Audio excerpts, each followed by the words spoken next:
오늘 함께 읽은 역대상 25장은 성전 제사를 드리는 조직을 정비하는 내용 중 찬양대 조직에 관한 기록입니다.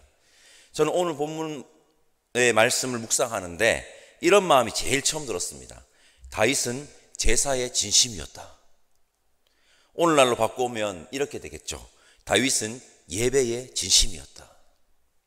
다윗의 이러한 자세가 다윗이 다윗에게 한 중요한 덕목이 아닐까 생각해 봅니다.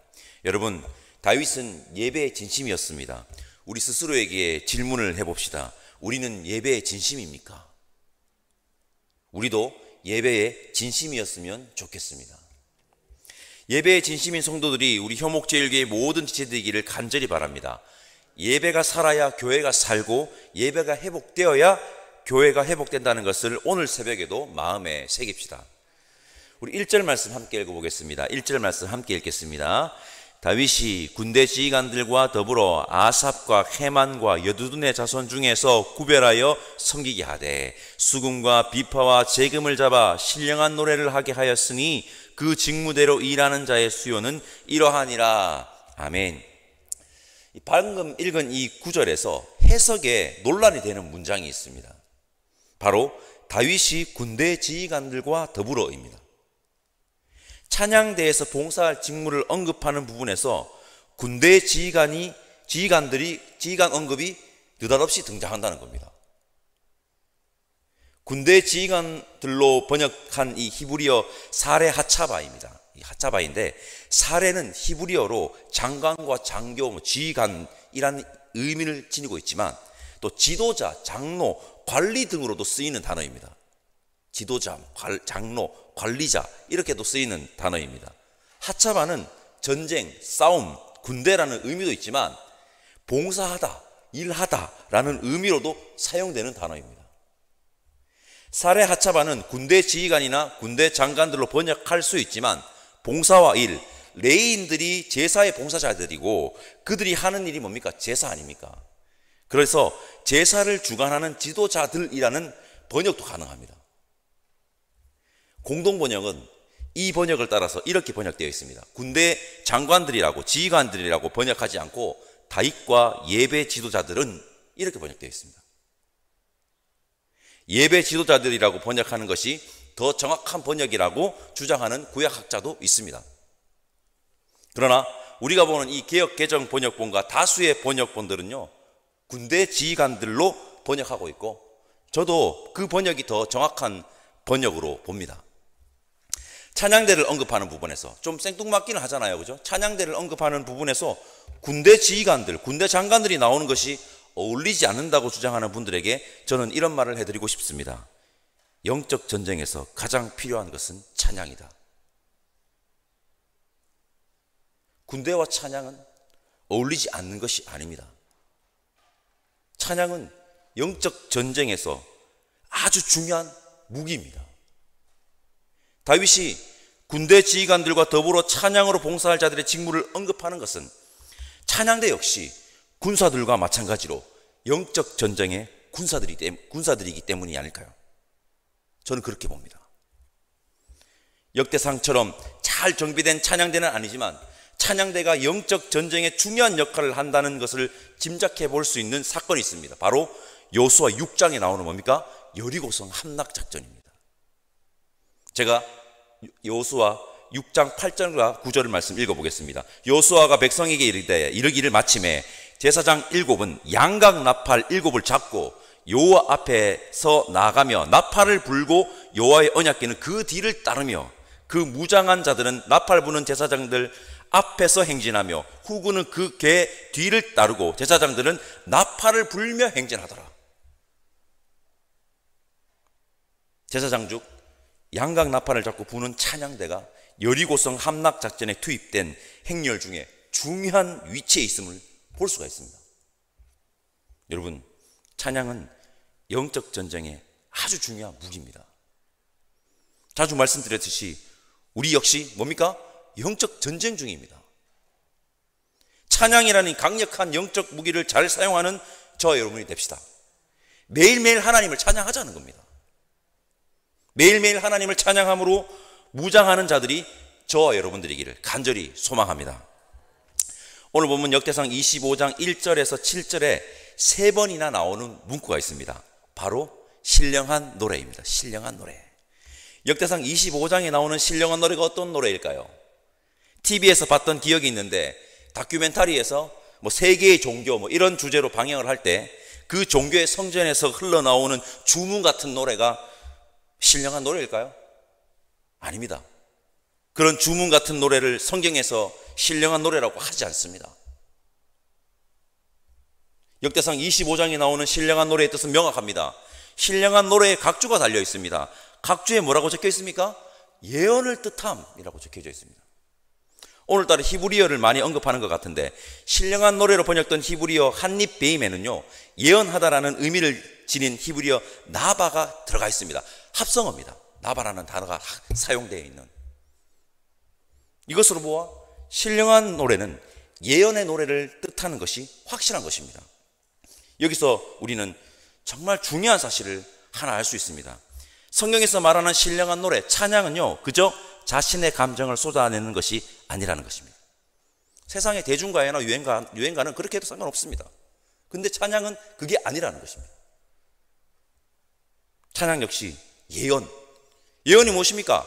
하나님의 말씀을 대언하는 것, 하나님이 맡겨주신 말씀을 전하는 것이 예언입니다. 찬양 역시 하나님의 말씀을 전하는 것임을 우리는 알 수 있습니다. 찬양함으로 먼저는 우리에게 하나님이 무엇이라고 말씀하시는지 들어야 하고, 찬양함으로 세상에 하나님의 말씀을 뭡니까? 전해야 합니다. 찬양, 신령한 노래, 예언의 노래를 함으로 세상에 하나님의 말씀을 전하는 자들이 저와 여러분들 되시기를 간절히 소망합니다.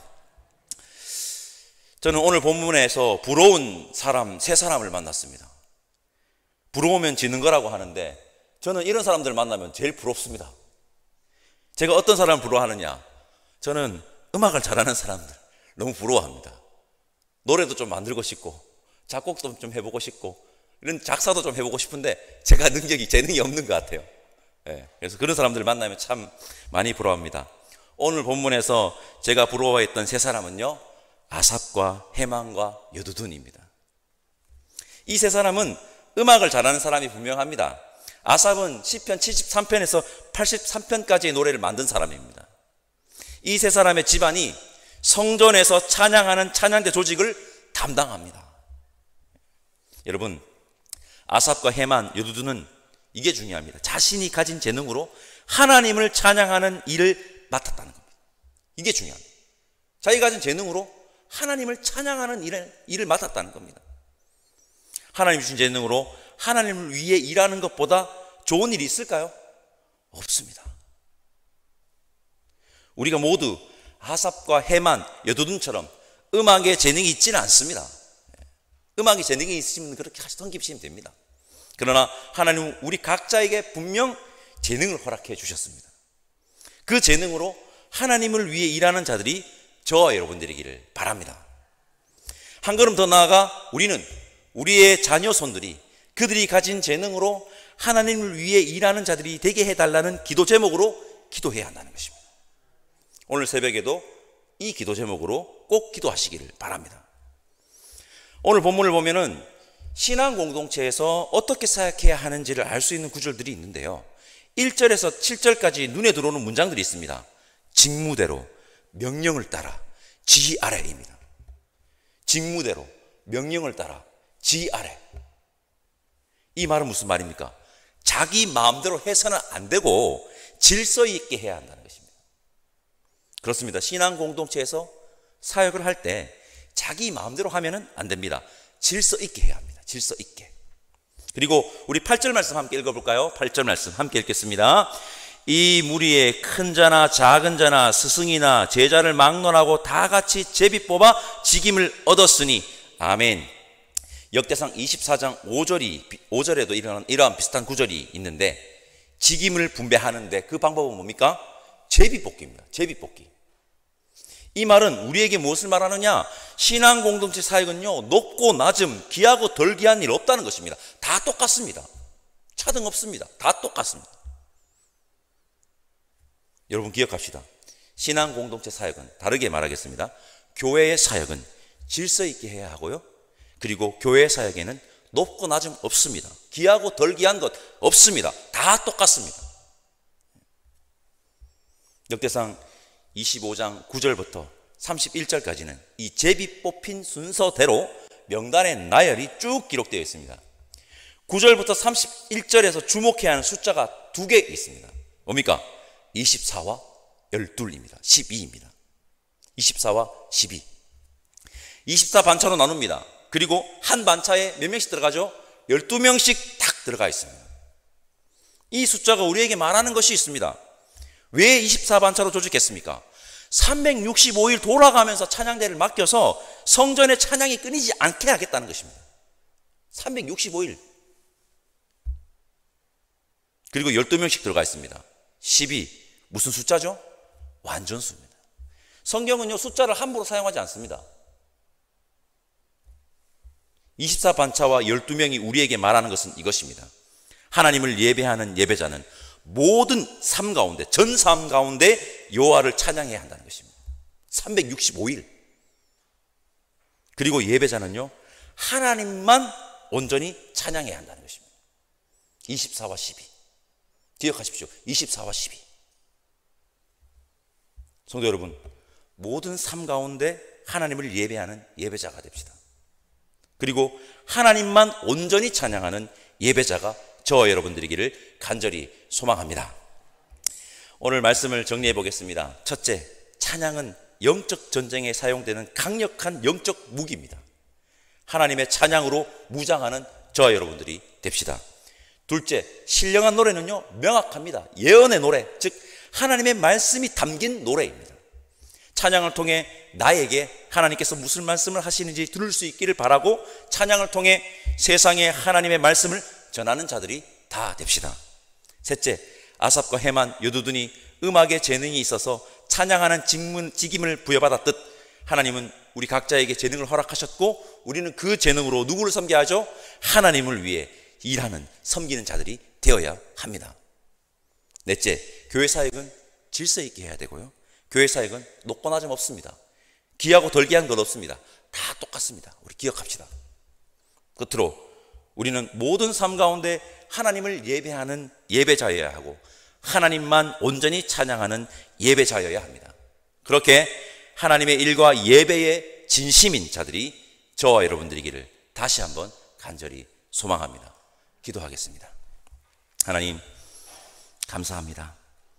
오늘 다윗이 성전에서 온전히 제사를 드리기 위해 찬양대를 조직하는 그 말씀 앞에 우리를 세우게 하시니 감사합니다. 우리 모두는 예배의 진심인 자들이 되게 성령 하나님 인도하여 주옵소서.